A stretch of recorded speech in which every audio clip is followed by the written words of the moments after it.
उत्तरी भारत की शादियों में आपने अक्सर देखा होगा कि दुल्हन की कलाई में कलीरे बांधे जाते हैं। ये कलीरे क्यों बांधे जाते हैं और इसके पीछे की क्या है कहानी, चलो आज मैं आपको विस्तार से बताती हूँ।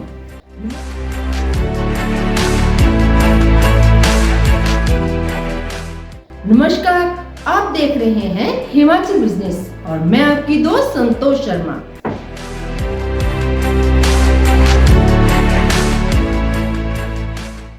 पंजाबी की अमर साहित्यकार अमृता प्रीतम ने साल 1962 में लिखे अपने उपन्यास बंद दरवाजा में कलीरे का उल्लेख किया है। महान चित्रकार सोवा सिंह की मशहूर पेंटिंग कांगड़ा दुल्हन की नायिका भी अपने कलाई में कलीरा बांधे हुए है।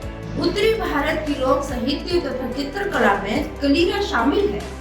जाहिर है शादी के समय दुल्हन की कलाई पर कलीरे बांधना शुभ का संकेत है। उत्तरी भारत की लोक संस्कृति में कलीरे के बिना दुल्हन की कल्पना करना भी नामुमकिन है। शादी के अवसर पर दुल्हन का श्रृंगार तब तक अधूरा लगता है जब तक उसकी कलाइयों पर कलीरे न बंधे हों। कलीरे दुल्हन के सुहाग और सौभाग्य का प्रतीक माने जाते हैं। कलीरा होता क्या है? कोडियों, गरी के गोलों, छुहारे आदि मेवों को मोली में बांधकर बनाई गई माला को कलीरा कहा जाता है। दुल्हन को सबसे पहले उसके मामा और मामी कलीरा पहनाते हैं। उसके बाद अन्य संबंधी तथा दुल्हन की सहेलियां दुल्हन की कलाइयों पर कलीरे की डोरी बांधती हैं। कलीरे बांधने से दुल्हन का व्यक्तित्व और निखर जाता है। क्या है कलीरे का इतिहास? कलीरे के इतिहास में जाने पर लद्दल और पुत्र दो बहनों का जिक्र मिलता है। बताया जाता है कि वे दोनों अपने हाथों में जो रंग बिरंगी चूड़ियां पहनती थी, उनका नाम कलीरे व कचेरा रखा गया था।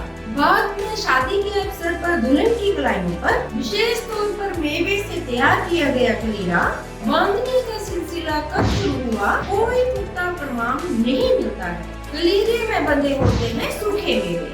कलीरे में सूखे मेवे, काजू, बादाम व अन्य कई तरह के सूखे मेवे लटकाए जाने का प्रचलन रहा है। ऐसा कहा जाता है कि पुराने समय में यातायात के साधन नहीं थे और बारात पैदल ही लाती जाती थी, जिसमें कई बार अधिक समय तथा बहुत सारे दिन लग जाते थे। मान्यता थी कि शादी होने के बाद पति के साथ डोली में ससुराल जाते हुए अगर दुल्हन को भूख लगे तो वे कलीरे में लटके हुए सूखे मेवे खाकर अपनी भूख शांत कर लेती थी। कलीरे से जुड़ी क्या है मान्यता? एक मान्यता के अनुसार अपनी कलाइयों में बंधे कलीरों को दुल्हन कुंवारी लड़कियों के सिर के ऊपर हिलाती है। अगर कलीरे का कोई हिस्सा टूटकर किसी लड़की पर गिर जाए तो उसकी शादी जल्द हो जाती है। लोक मानस में अभी तक ये रस्म बरकरार है और हर शादी में दुल्हन ऐसा करती है। इस रस्म पर अभी भी जन विश्वास है। कलीरे पर लिखा गीत। सुरेश कौंडल के लिखे गीत कलीरा को संदीप गौरव ने संगीत से संवारा है और प्रसिद्ध गायिका पूनम भारद्वाज ने गाया है। बेटी की दुल्हन के रूप में विदाई का ये गीत बहुत ही मार्मिक है।